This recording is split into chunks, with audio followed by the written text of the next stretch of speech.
ఇర్మియా గ్రంథము 18వ అధ్యాయము 1 నుండి 4 వచనములు. యెహోవా యొద్ద నుండి ఇర్మియాకు ప్రత్యక్షమైన వాక్కు. నీవు లేచి కుమ్మరి ఇంటికి పొమ్ము, అక్కడ నా మాటలు నీకు తెలియజేతును. నేను కుమ్మరి ఇంటికి వెళ్ళగా వాడు తన సారె మీద పనిచేయుచుండెను. కుమ్మరి జిగటమంటితో చేయుచున్న కుండవాని చేతిలో విడిపోగా ఆ జిగటమన్ను మరల తీసుకొని కుమ్మరి తనకు యుక్తమైనట్టుగా దానితో మరి ఒక కుండ చేసెను. దేవుడు ఇర్మియా గారిని కుమ్మరి వాని ఇంటికి వెళ్ళమని చెప్పి ఉన్నారు. అక్కడ ఆయనకి ఒక సందేశంని, ఒక పాఠంని ఆయన నేర్పించాలని అక్కడికి తీసుకువెళ్ళి ఉన్నారు. అయితే కుమ్మరివాని ఇంటికి ఆయన వెళ్ళినప్పుడు మరి దేవుని యొక్క వాక్కును ఆయన పొందుకొని ఉన్నారు.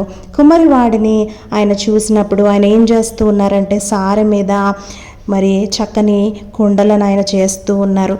జిగట మన్నుని చేతిలోనికి తీసుకుని మరి చక్కని పాత్రలుగా మరి ఆ యొక్క మన్నుని ఆయన మలుస్తూ ఉన్నాడు.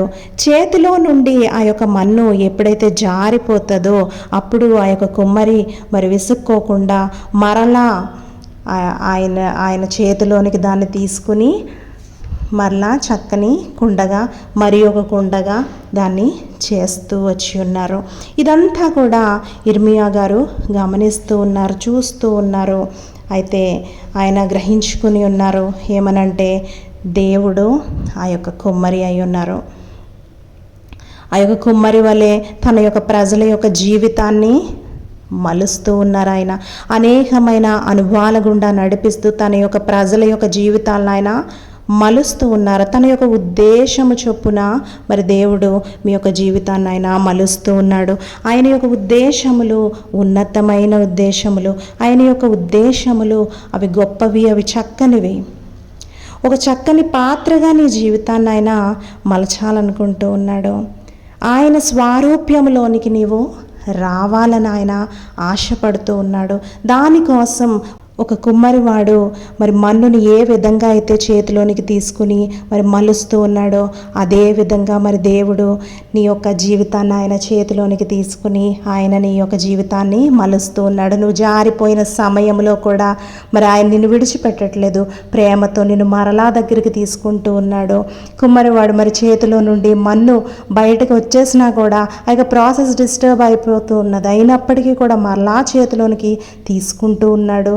మరలా ప్రయాసపడి ఆ యొక్క కుండని ఒక చక్కని ఆ యొక్క కుండకి ఒక చక్కని రూపాన్ని తీసుకొచ్చే వరకు ఆ యొక్క కుమ్మరి ప్రయాసపడుతూనే ఉన్నాడు.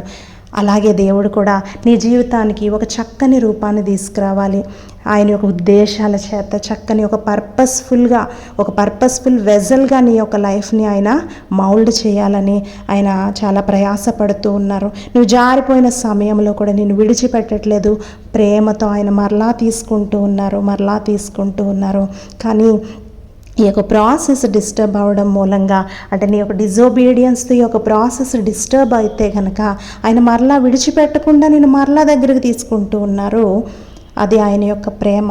కానీ నీ యొక్క అవిధేయత మూలంగా కార్యములు నీ జీవితం పట్ల ఆలస్యం అయిపోతూ ఉన్నాయి. దేవుని యొక్క కార్యములు లేట్ అవ్వడానికి గల కారణం ఏంటి అంటే కనుక డిజోబీడియన్స్. నువ్వు దేవుని చేతిలో ఉండడానికి ఇష్టపడాలి. నీలో ఉన్న ఆ యొక్క విధేయత, నీలో ఉన్న ఆ యొక్క సహనము ఏదైతే ఉందో దాని ద్వారా నువ్వు దేవుని కార్యాలను చూడగలుగుతూ ఉంటావు.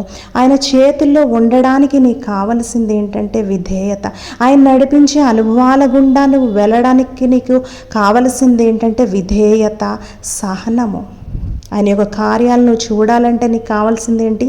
సహనము. ఆయన చేతిలో నువ్వు నిలవాలి అంటే నీకు కావాల్సింది ఏంటి? విధేయత. ఈ రెండు నీలో ఉన్నప్పుడు నువ్వు ఆయన చేతిలో ఉండగలుగుతావు.